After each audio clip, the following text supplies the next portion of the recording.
mixtape, I mean my first mixtape, because I don't have a mixtape. Good times. Good sandwiches. How do you get into like dropping mixtapes? Like how do opportunities like that even come? Like right now, today, you just do it. You just do it, right? It's nothing. I just press the button and upload it. Do you think that because it's so easy, people just look at it like a quick way to make money instead of like really putting artwork out? Like, absolutely, 1,000%. I think, and I don't think they're wrong for it either, necessarily. Yeah. People hate it because it's supposed to be this pure art form. Saturated. But at this point, it is no longer pure. It's kind of corny to be a rapper nowadays. It's like, oh, I'm a rapper. Oh, really? When you got a laptop, you record at the house. It doesn't have the same appeal. It doesn't hold the same weight. Back in the day when you used to have to buy studio time, you used to buy equipment. A lot of sacrifice. You couldn't just, it was more like. Same thing with like film. Oh, man, it's getting way easier. You can get a red cam on eBay for like 12 G's. You can get a Dragon. But you know what it is now, too? It's like, what are you going to do with it? Are you going to make something dope, or are you just going to half-ass it? And it's going to look good because it's on a red cam. Oh, not necessarily. Well, it'll look good, but it isn't good. I guess it could. Yeah, it'll look better than it normally would because you spent all that money, but you could still make it look like trash. Same thing with the music. Just because you spent a whole bunch of money getting some studio time and the old school way didn't mean you made a good album. And just because you didn't spend any money and you just sat on your laptop and made something, you could get the #1 Billboard song of all time with Old Town Road. Damn, look at that.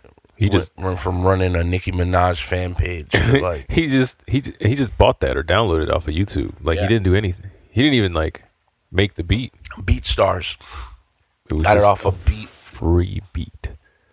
Well, I think he leased the beat. Whatever he did, he didn't fucking. What's that? 5 beats a day for 3 summers. Whatever. All of that shit. That sacrifice. Imagine you've been rapping since you were like 8 years old.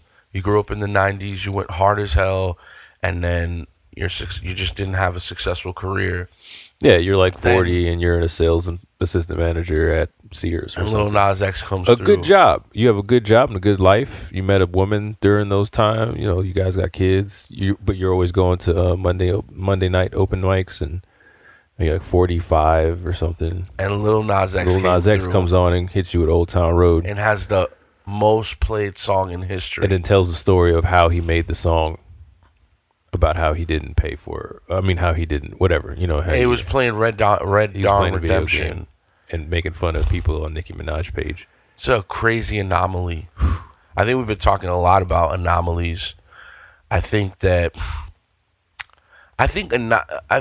situations where you feel kind of like I don't give a fuck. Like you give up. You care, not give up, but you just I don't care. You're not invested anymore. Yeah, I think like that part in humanity is what breeds for anomalies or just like opportunity. This week's episode is about this small town in Florida, of course, right? Called Everglades City. This is a fishing town, okay?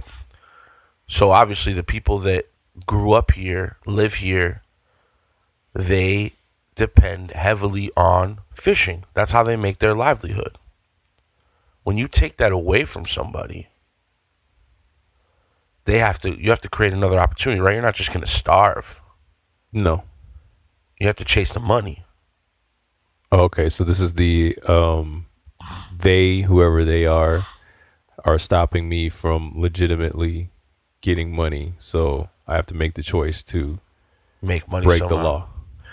Yeah, because there's opportunity. So in Everglades City, what started happening in the early 80s is that I think it started after Teddy Roosevelt, our president. He really instilled the mindset of taking care of the land, the earth. That's when we started getting national parks and preservations. Okay. Not the 80s. You said the 80s and then Teddy Roosevelt.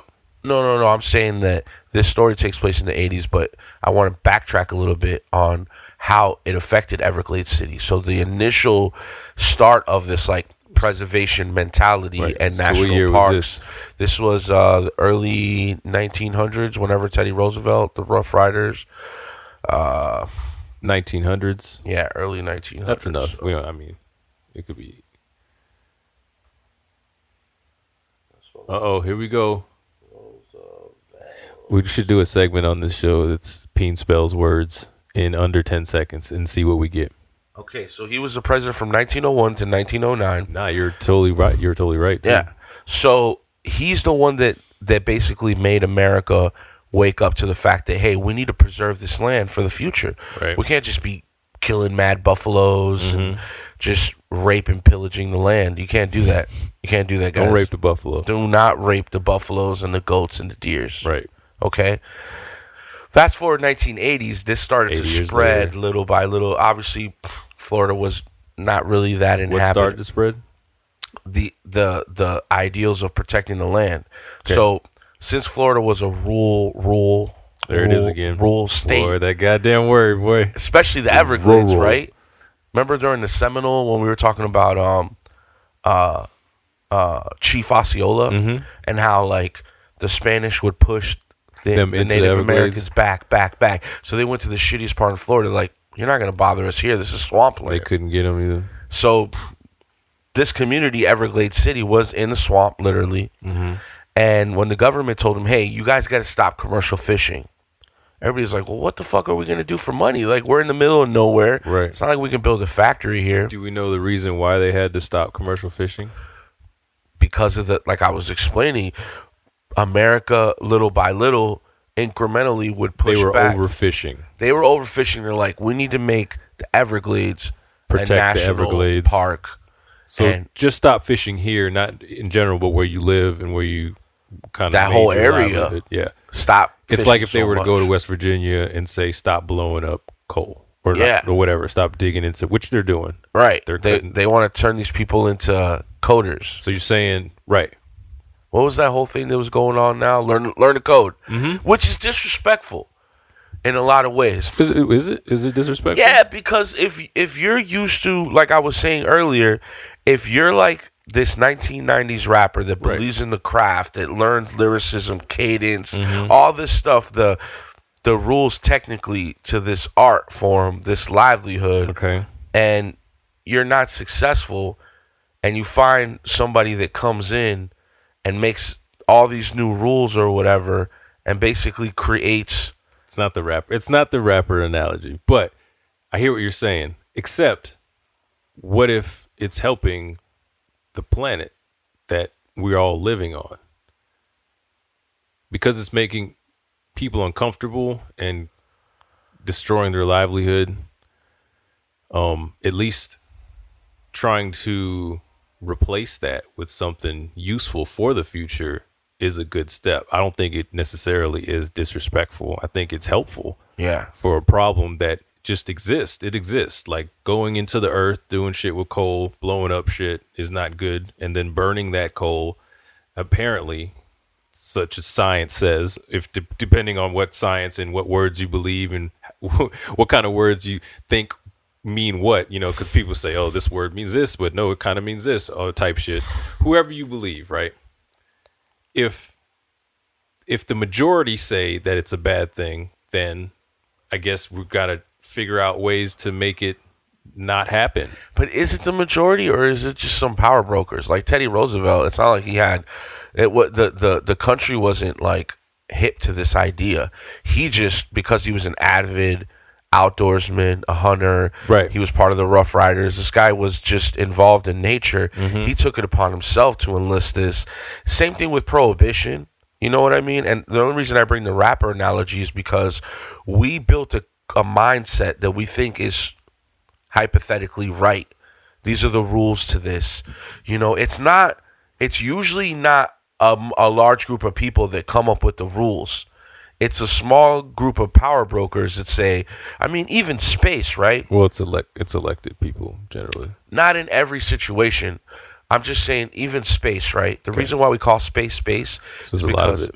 a group of people came up with that definition. Then they were like, well, this planet's Mars, and then they were like stars, and these are all definitions made by other people, and then we accept it as the masses. Right. So the same thing happens in a situation when if you push people with your ideas and doctrines, you can't expect them not to evolve into something else and create opportunity. So backpack rapper, you can't be mad at Lil Nas X for taking a laptop and a beat offline and creating opportunity for himself. Okay? So that's what I mean. Okay. The you can't fault a human for creating opportunity with themselves when you try to stifle their reality. You know, their Yeah, I think if you have if you have a solution for the coal thing, the fracking thing, all of that stuff, if it's bad for the environment, the overfishing and killing of natural things, I feel like that's universally kind of agreed that you shouldn't destroy the planet. Right? Even most people don't think you could just destroy the planet and it'd be okay. No, you're right about that, but who comes up with these? Most of those decisions come from science and scientists. Right. Probably maybe not back. I assume some of it would have to be in science in 1900, but definitely now. There's like the World Health Organization, there's, the EPA, there's all these fucking scientists, that say, hey, listen, same thing goes with global warming. That's why they don't want coal and shit going into the atmosphere, because it's destroying things, causing things to accelerate, become more dramatic. Right. Again, this is what a scientist is saying. And that's what I'm saying, though. But, I think it's not hurting anybody. It's not, but that's the same thing that happened with religion in the past. It's like a group of people came up with these doctrines. Now we're going to follow them. And it led to war and all types of crazy shit. Yeah, but religion wasn't necessarily trying to stop bad shit happening to the planet and everybody else, no matter what they believe in. They were trying to stop spirituality. Right. In a sense, but the earth that we all live on apparently is being hurt by certain practices. So stopping them, and then on top of it, trying to give them coding or some other job. What about smuggling marijuana? I think when someone says they're forced to do something like that, you still had a choice to do that particular thing. Like you always have choices. You chose to do the easier of the things that you could have done. The more dangerous, but yeah, it's harder to like do something else or move or whatever, and it's terrible that people lose during these transitions. But if we're in America, this land we're of the in free, America, this land of the free, right? This we're in Florida, but party rebel rousers. Our forefathers are arguably terrorists. Okay. They created opportunity. This community, Everglades City, was a community of people that all got together and said, hey, we're not allowed to fish no more because the man is coming down on us. This is our country. They're saying that we can't do it. It's not the masses. This is 1980s. So we passed the 70s, and that was like a hippie revolution. So it was love and peace. But there was still the 80s, right? Before this like super pro-earth. There's still like nuclear testing and weapons and all. So it's a hypocritical society we're growing up. We go to the city in Florida and say, you guys are no longer allowed to fish. The people in that city get together and say, you know what? We're going to go to these boats offshores that are bringing in all this Mexican, Jamaican weed or whatever, and we're going to create opportunity from it. Fast forward now, marijuana is almost legal everywhere. So there's always an argument to what's good and bad, depending on where it falls in the history of time. You know what I mean? Last week, we were talking about laws, and I agree with what you just said. Last week, I guess. Yeah. Or 2 weeks ago, whatever episode that was. It's just because something's a law doesn't make it good. And just because you disobey the law doesn't make you bad. We don't know what the future will bring. We don't, like, everything in nature is uncertain. That's why trees grow all different. That's why, animals evolve into what they evolve based on opportunity and condition and habitat, right? That whole saying is you're a product of your environment. Yeah. So if you go along that basic principle of science, there is no right and wrong. How do we know that, all the CO2 pollution right now is bad for the earth, but maybe it's an incremental thing that we don't see on a broader scale? There's this documentary that they say that humanity is like a fungus on the earth. Okay? If you look at it bird's eye view from the planet, the way that we have created this civilization on earth, it kind of looks like a bad rash or a scab on the earth. But scabs and rashes and fungi, these all develop into good things. You need bacteria in your system to survive.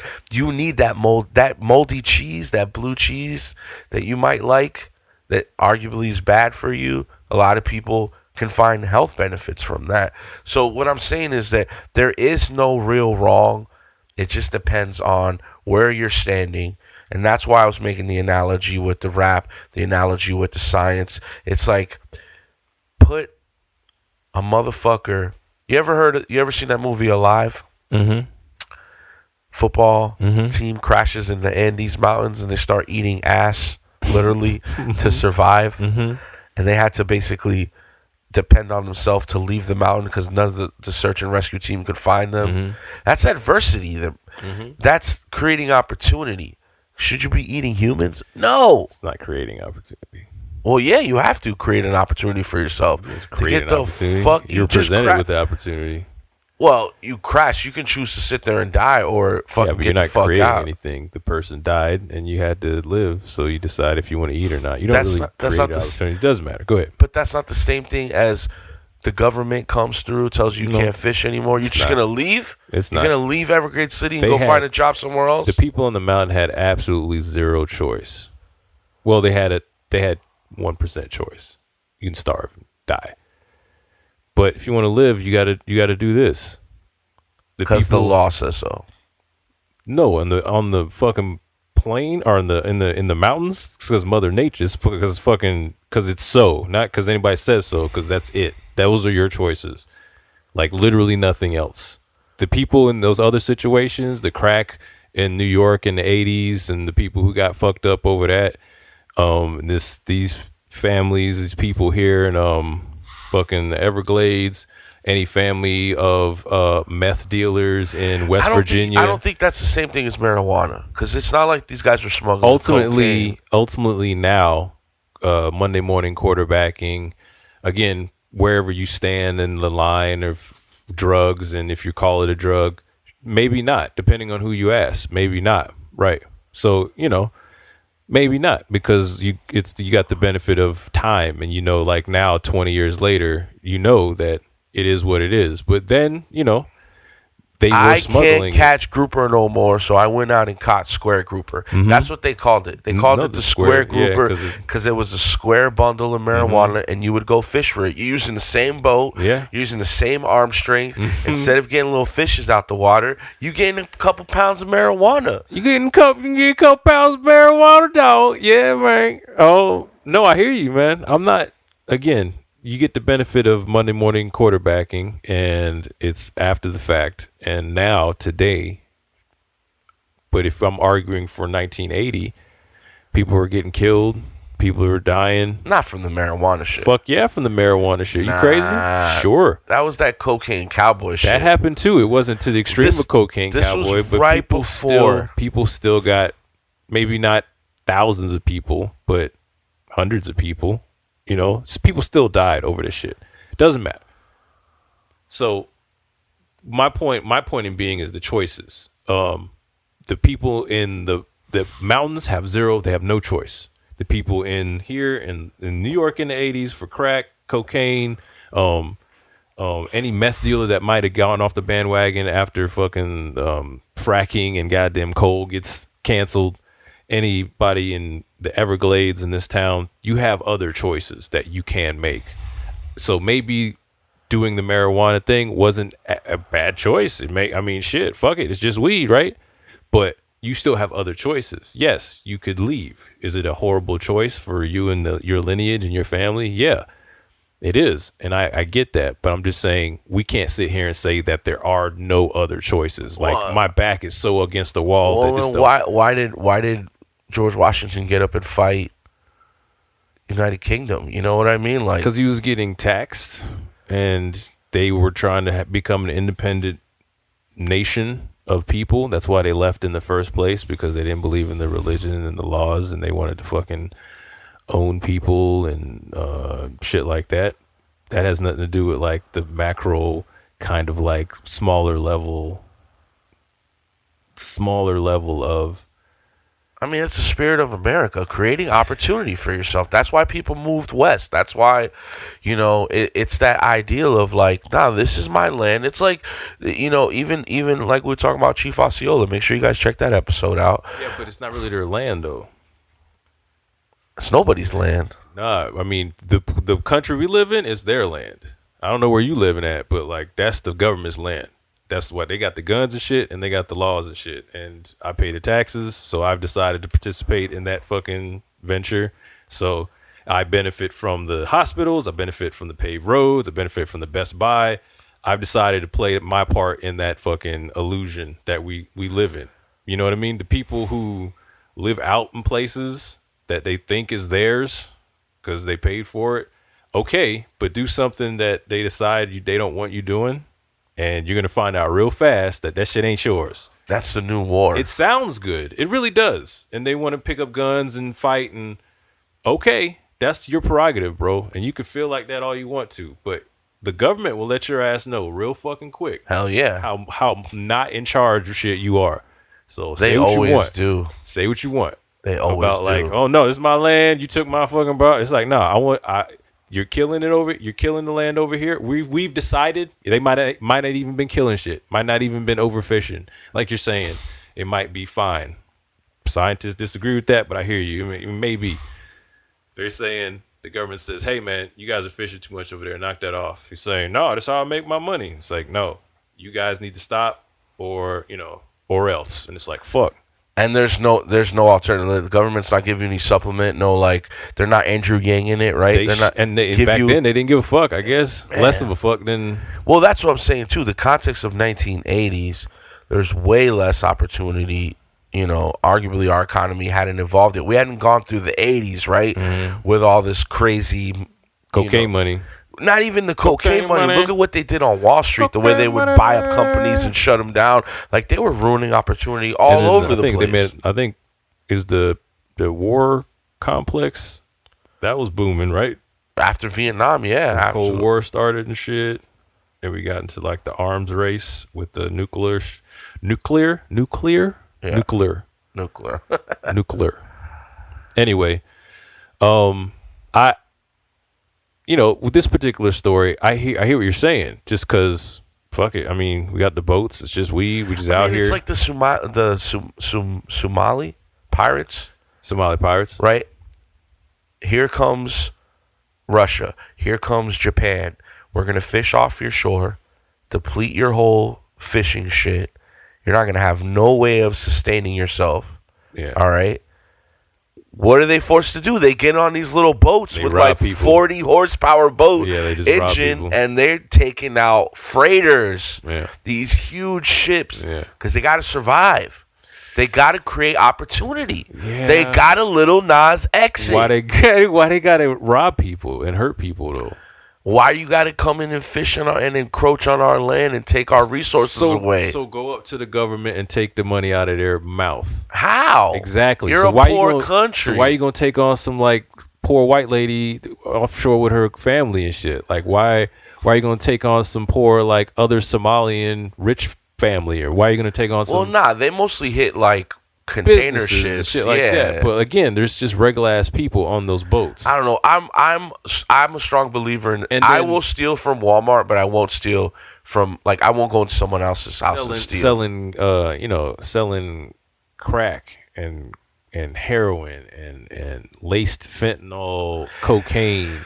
You selling this stuff to people. I know agree. what I mean? That part is wrong, but selling weed in the 80s. Again, it's harder for me. I'll do it for the sake of this podcast. I'll try to keep on that like side of what I'm on right now, but it's harder for me to make that argument for weed. I agree. Yeah, and another level is the way they attack these white people is not how they run into New York in the 80s. And very much different. Smack up the crack dealers. Like give you some like paper.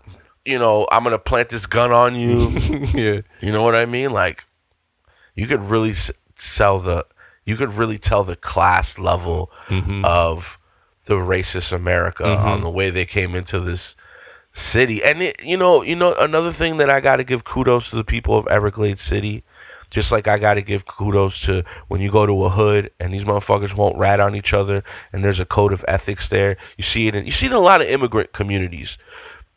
If you're a hometown boy and you've been living here and you're part of this thing, we're all part of it. And you're going to see even the sheriff was part of it, like, because it's family. Like, we grew up together. And to me, it's a little different than the crack situation because this is really ruining their own community. On the New York shit, like Baltimore, even Los Angeles, like with the freeway Rick Rosses and stuff like that, these first early crack kingpins, cocaine kingpins, even in the 70s, what was the guy from American Gangster? Denzel Washington. But Nicky Barnes. Frankie. One of those dudes. These guys were selling heroin, okay? But they're selling it to their own community. And people are dying. A serious repercussion. In the Everglades City, they were smoking a little bit of the weed, but most of the weed was leaving. They were just transporting it from point A to point B, making a little bit of money. Actually, yeah. You know what I mean? And I just think some of these guys are still in jail. Really? That's the even crazier part. But just really? Yeah. 20 years later, huh? Because of marijuana. Fuck that. 40 years later. Because of marijuana. You hear that? I said 20 years later, like I'm fucking 20 years old. That's some old people shit. That's some time flying. You'd be like, yo, it was like it's 20 years ago. It's crazy. No, 40 years ago. The other day I was thinking, I was going through some baseball and football 2020 cards. in a couple of days. Dude, the 90s. Yeah. The 90s. It feels like when my parents would talk about the 70s or the 60s, it's only 10 years, but it really it's that time, you know what I mean? When especially for us, the 90s was crazy. Like we were really growing up. Yeah. 94. Yeah. Because this story was 1980. 99 and the 2000. Girl, you working with some ass, yeah. You bad, yeah. Sorry. While this was going on, we were just sperm. We were chilling in daddy's ball sack. 1980. Yeah. You're right. You were right even thinking about me. Someone with millions of them. Little Thompson made it. I made it through. Good job.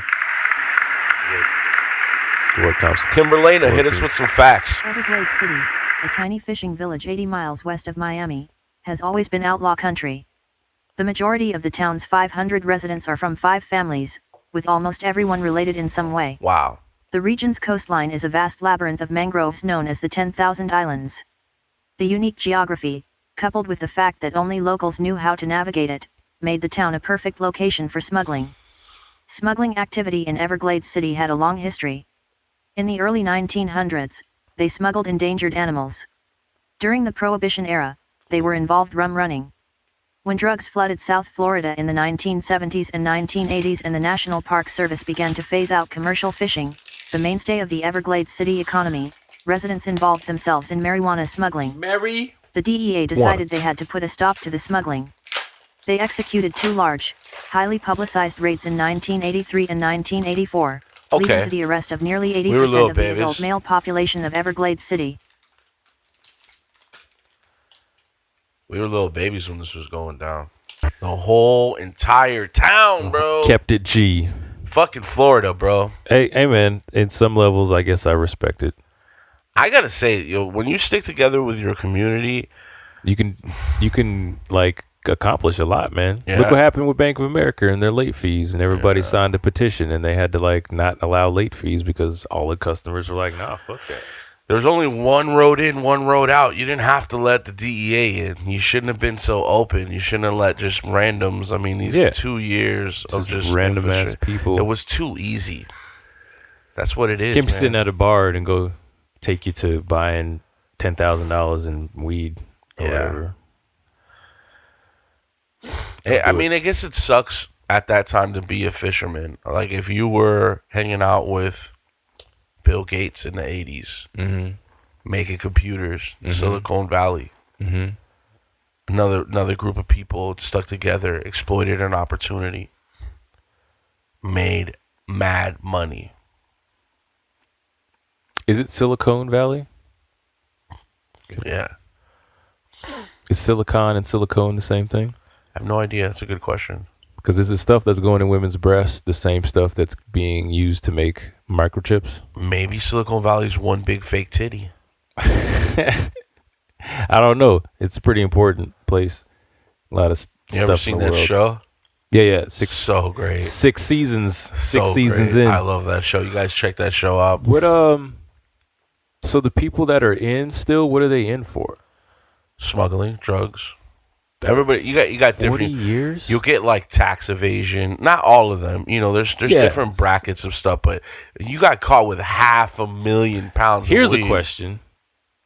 Do they need to be released now that all this other shit with the weed is A lot happening? of people are getting pardoned. Whole goddamn town gets released? Colorado, California, Oregon, Seattle, they have been releasing state prisoners that were caught dealing drugs. Even in Oakland, they have a program where if you served time for selling weed, you're eligible for a weed license. Yeah, you're first up, right? You're first up. It's an incentivized program for drug offenders. So this is what I was talking about, and this is like years too late, that particular thing, but you see how they give you something instead of just taking it away? Yeah.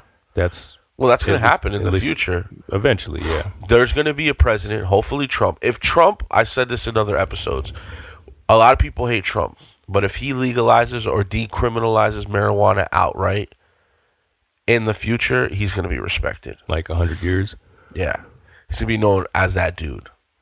You know? And I don't know if they'll respect him, but they'll definitely say that he was important in some respects. I mean, we respect Andrew Jackson, and we know what the fuck he did. I don't know that we respect him, though. He's on a $20 bill, Thompson. Okay, sorry, you're right. You're right. This guy fucking killed, was a mercenary. He's arguably like the worst president. Again, check out that Chief Osceola episode. You'll find out about that rage Hitler of America. But he's on the 20. Yeah, he's on the 20. Bro. I forget sometimes when we say we, it's not just the people, me and my ideals, or you and your ideals, or whatever. It's Florida. It's America. It's America. He's on the 20. He's on the 20, bro. Yeah. It's a common denomination. Halfway. We're going to see him a lot. Well, if you learned anything from this episode, you have to be a low-key drug dealer. Yeah, no new friends. No new friends. No new friends. Make sure... Where your grandma stay, my ninja? Make sure you get your ID before you fuck your cousin. Well, before you lose your virginity, make sure you checking IDs. Yeah, bring her by grandma's house. Because you don't want to find out later on that... You can have sex with her or him, just don't have babies. Don't fuck your cousin. Sex is at okay. All. Don't fuck your cousin at all, bro. You're dealing with a weird westernized mindset. If you were for some hillbilly town, or if you were for some European town, it's okay. I was born in a European town, and it's not okay to sleep with your cousin. It's a little cousin play. It's not. It's a not little good. Fondling of the cousin. It's nan good. That might be a South American thing. Well, if you're in New Jersey, it's okay. Still not okay. Incest is okay in New Jersey. Mm-mm. Yeah, it is. Mm-mm. Yeah, it is. Mm-mm. It's legal. It's illegal in more than just New Jersey. So that means it makes it okay. Just because it's not illegal doesn't mean it's okay. You got a good point there. So, lessons learned. Don't use condoms on your cousin. That is not one of the lessons, bro. Why are you saying don't use condoms? Always use condoms when you have sex. Unless not on your cousin. You can't get AIDS from your cousin. Yeah, you can. For real? You can get AIDS. You can get AIDS from everybody, dog. You can get AIDS from yourself. You learn shit every single episode, don't we? That's probably not true. I said you get AIDS from a hand, but that's probably not true. Well, if you have cousin sex, please email us at freshproducefloridamedia, nocondoms.com. It's not how you say it. At nocondoms.com. Don't sleep with your cousins. If you're doing something illegal with a group of your friends and it's going good, don't bring on new people, no matter how much money you're making. Don't spend money. There's only on one road shit. into your town. You don't have to let them in. You don't need to have a new Jeep You don't. for your own road town. You don't need to buy Barbie dolls so that your daughter cuts the hair off. Because it's just useless. She's just gonna grow up and Do get not interviewed in a bar. send your child to buy Twisms with a $100 bill. Send them with an Andrew Jackson. Yeah, makes more sense. Well, my name is Phraydoe Peans. I'm Chris Thompson. I'm add some new letters to my last name like you did. Shout out to Everglades City. Yeah, if any of you guys watch this episode and feel like you were offended, Yeah. I'm sorry, but fuck you. Okay. Peace and love. If you're from this city and feel like we got something wrong, let us know, and then we'll act like we care and try to Shout out to your cousins. fix it. Later.